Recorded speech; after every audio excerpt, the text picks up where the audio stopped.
샬롬, 주님의 임재가 충만한 화요일입니다. 오늘 하루도 우리 주 예수 그리스도의 은혜와 하나님의 사랑이 할렐루야 모든 지체 가운데, 또한 이 아침에 함께 말씀을 나누는 모든 성도 가운데 충만히 임하길 우리 주 예수 그리스도의 이름으로 축원드립니다. 12월 1일 화요일 아침 예배 성삼위 하나님께 올려드립니다. 사도신경으로 우리의 신앙을 고백합니다. 전능하사 천지를 만드신 하나님 아버지를 내가 믿사오며 그 외아들 우리 주 예수 그리스도를 믿사오니 이는 성령으로 잉태하사 동정녀 마리아에게 나시고 본디오 빌라도에게 고난을 받으사 십자가에 못 박혀 죽으시고 장사한 지 사흘 만에 죽은 자 가운데서 다시 살아나시며 하늘에 오르사 전능하신 하나님 우편에 앉아 계시다가 저리로서 산자와 죽은 자를 심판하러 오시리라. 성령을 믿사오며 거룩한 공예와 성도가 서로 교통하는 것과 죄를 사하여 주시는 것과 몸이 다시 사는 것과 영원히 사는 것을 믿사옵나이다. 아멘. 오늘 하나님의 말씀은 역대상 17장 16절부터 27절까지입니다. 역대상 17장 16절부터 27절까지입니다. 하나님 말씀을 받습니다. 다윗 왕이 여호와 앞에 들어가 앉아서 이르되 여호와 하나님이여 나는 누구이오며 내 짐은 무엇이기에 나에게 이에 이르게 하셨나이까.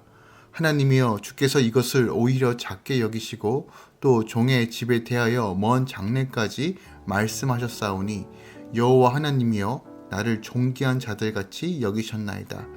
주께서 주의 종에게 베푸신 영예에 대하여 이 다윗이 다시 주께 무슨 말을 하오리이까. 주께서는 주의 종을 아시나이다. 여호와여 주께서 주의 종을 위하여 주의 뜻대로 이 모든 큰 일을 행하사 이 모든 큰 일을 알게 하셨나이다. 여호와여 우리 귀로 들은 대로는 주와 같은 이가 없고 주 외에는 하나님이 없나이다. 땅의 어느 한 나라가 주의 백성 이스라엘과 같으리이까. 하나님이 자기 백성을 구속하시려고 나가사 크고 두려운 일로 말미암아 이름을 얻으시고 애굽에서 구속하신 자기 백성 앞에서 모든 민족을 쫓아내셨사오며 주께서 주의 백성 이스라엘 영원히 주의 백성으로 삼으셨사오니 여호와여 주께서 그들의 하나님이 되셨나이다. 여호와여 이제 주의 종과 그의 집에 대하여 말씀하신 것을 영원히 경고하게 하시며 말씀하신 대로 행하사 경고하게 하시고 사람에게 영원히 주의 이름을 높여 이르기를 만군의 여호와는 이스라엘 하나님 곧 이스라엘에게 하나님이시라 하게 하시며 주의 종 다윗의 왕조가 주 앞에서 경고히 서게 하옵소서. 나의 하나님이여 주께서 종을 위하여 왕조로 세우실 것은 미리 듣게 하셨으므로 주의 종이 주 앞에서 이 기도로 간구할 마음이 생겼나이다. 여호와 오직 주는 하나님이시라. 주께서 이 좋은 것으로 주의 종에게 허락하시고 이제 주께서 종의 왕조의 복을 주사 주 앞에 영원히 두시기를 기뻐하시나이다. 여호와여 주께서 복을 주셨사오니 이 복을 영원히 누리리이다 하리라. 아멘. 하나님의 말씀입니다. 오늘 본문은 다윗 언약 수여와 관련하여 여호와 하나님께 자신에게 베푸신 그 은혜에 대하여 감사의 기도를 올리고 있는 내용을 담고 있습니다. 먼저 16절부터 19절까지는 다윗 자신에게 베푸신 하나님의 은혜에 대한 다윗의 감사 기도가 기록되어 있습니다. 나단 선지자를 통해 하나님의 말씀과 계시를 들은 다윗은 여호와 앞에 들어가 앉습니다. 그리고 나는 누구이오며 내 집은 무엇이기에 라며 한낱 목동에 불과했던 자신의 비참함을 고백합니다. 그는 사울을 피해 도망다니며 자신은 아무것도 아니고 오직 하나님 손에 붙들려 쓰임받은 것이라고 고백하며 쓰임받은 것이 가장 대단한 일임을 깨닫게 되었다라고 고백합니다. 하나님은 친히 모든 것을 하실 수 있는 분이지만 아무것도 아닌 나를 또는 우리를 불러 일으켜 세우사 일하게 하시는 그 영광을 누릴 수 있도록 인도하십니다. 또한 하나님 앞에서 자기 주제를 알고 겸손히 나는 하나님의 종입니다. 주님, 나를 붙들어 주세요 라고 늘 고백하며 인정하는 자에게 큰 일을 맡기신다는 것도 오늘 다윗의 삶을 통해서 우리가 알 수 있습니다. 나의 전적인 무능함과 전적인 부패함을 고백할 때 여호와를 알게 되고 다시 한번 여호와의 능력과 은혜로 충만하게 채워지며 삶 가운데 삶의 예배가 회복된다는 것도 오늘 본문을 통해서 다윗의 삶을 통해서 우리가 알 수 있는 부분입니다. 20절부터 22절은 이스라엘에게 베푸신 하나님의 은혜에 대한 다윗의 감사 기도를 기록하고 있습니다.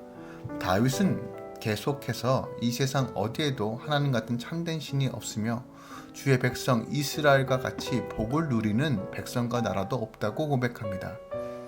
하나님이 온 인류의 구원을 위하여 아무것도 아닌 이스라엘을 애굽에서 구속하셨고 아무것도 아닌 다윗을 택하여 그분을 나타내게 하셨기 때문이다 라고 고백합니다. 온 우주의 주인이신 하나님은 보잘것없는 작은 민족의 하나님으로 낮아지기를 작정하셨을 뿐만 아니라 이 나라를 위해 친히 앞장서서 구원의 일을 행하셨는데 이런 역사는 그 어디에도 찾아볼 수 없는 일입니다. 25절부터 27절은 다윗 왕가의 영원한 왕권과 축복, 약속을 기록하고 있습니다. 25절부터 27절은 다윗 왕가의 영원한 왕권과 축복, 약속에 대하여 다윗의 끝맺는 감사의 내용을 기록하고 있습니다. 다윗은 하나님이 자신과 자신의 집에 약속하신 말씀을 영원히 견고하게 해주시길 기도하고 있어요. 우리는 연약합니다. 그 연약함은 자기 중심적 생각과 행동으로 나타납니다.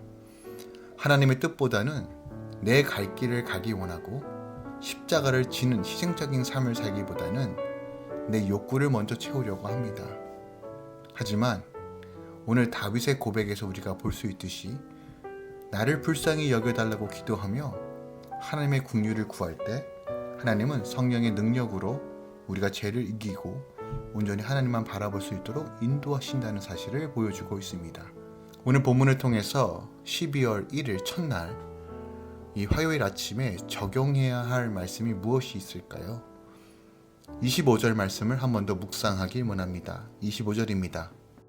나의 하나님이여 주께서 종을 위하여 왕조를 세우실 것을 이미 듣게 하셨으므로 주의 종이 주 앞에서 이 기도로 간구할 마음이 생겼나이다 라고 고백합니다. 다윗 자신의 기도는 하나님의 계시, 즉 약속의 말씀을 근거하고 있기에 기도할 수 있으며 기도할 마음이 생겼다라고 말합니다. 여기서 이 기도란 23절부터 24절의 기도를 가리킵니다. 하나님께서는 다윗에게 큰 축복의 약속을 주셨는데 그것은 그가 누리고 있는 지금의 축복과는 비교할 수 없을 정도로 큰 축복의 언약이었습니다.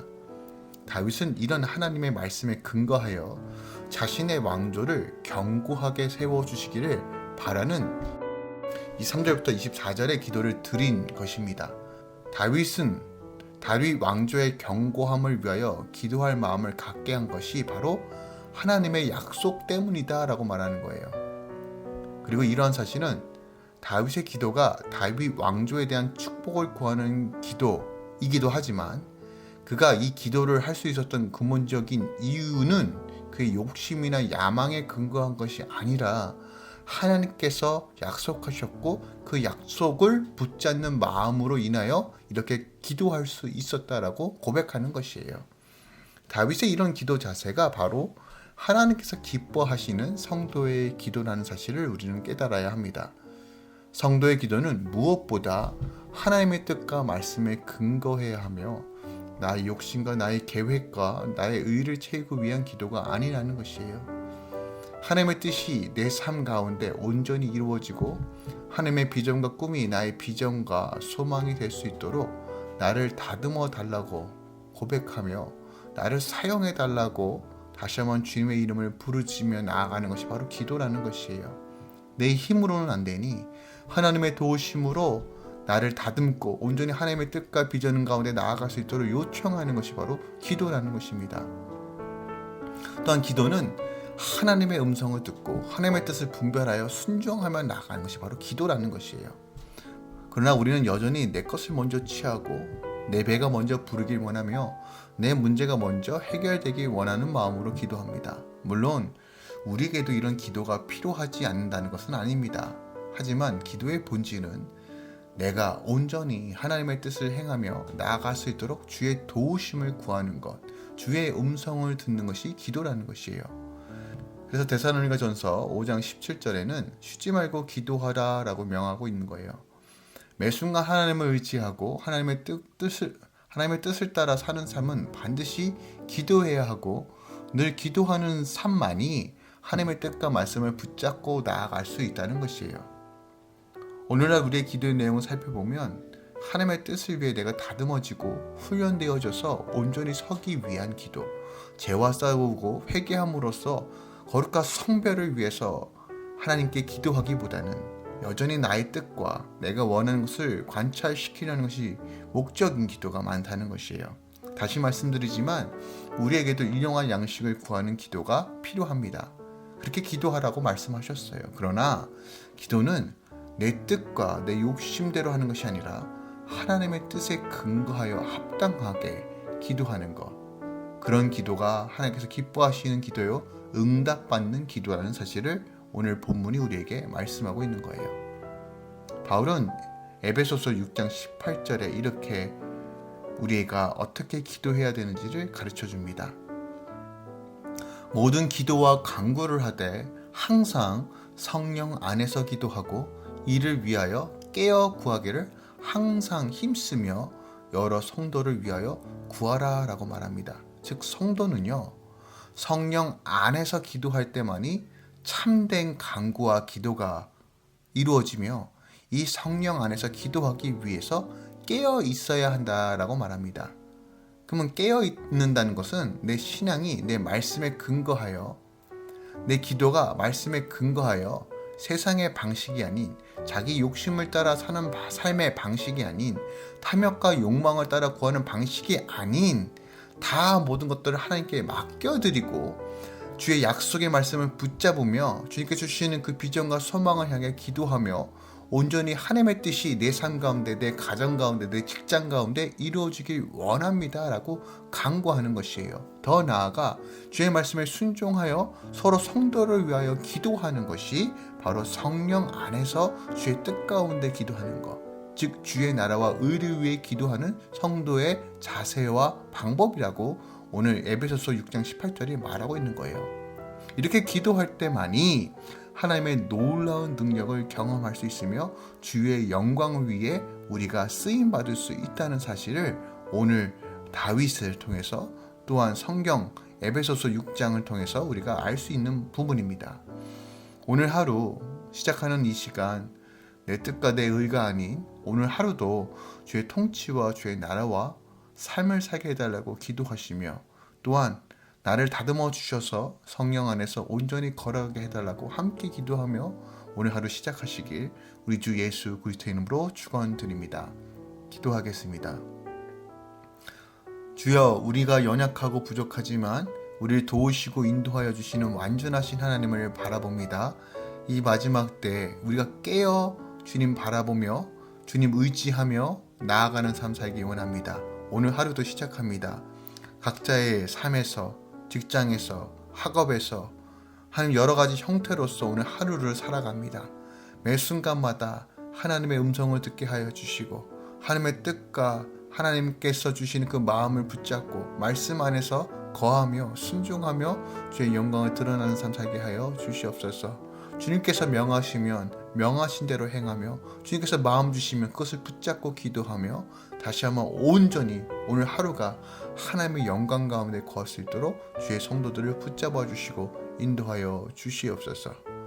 우리 아이들 모든 학업 생활 가운데 주님께서 지키시고 보호하여 주시고 지치지 않도록 인도하여 주시고, 또한 지금도 마음이 불편하고 상하고 외롭고 힘겨워하는 주의 성도들을 위로하여 주시고 이 코로나 시대에 하나님께서 주신 그 샬롬으로 충만하게 채워 주시옵소서.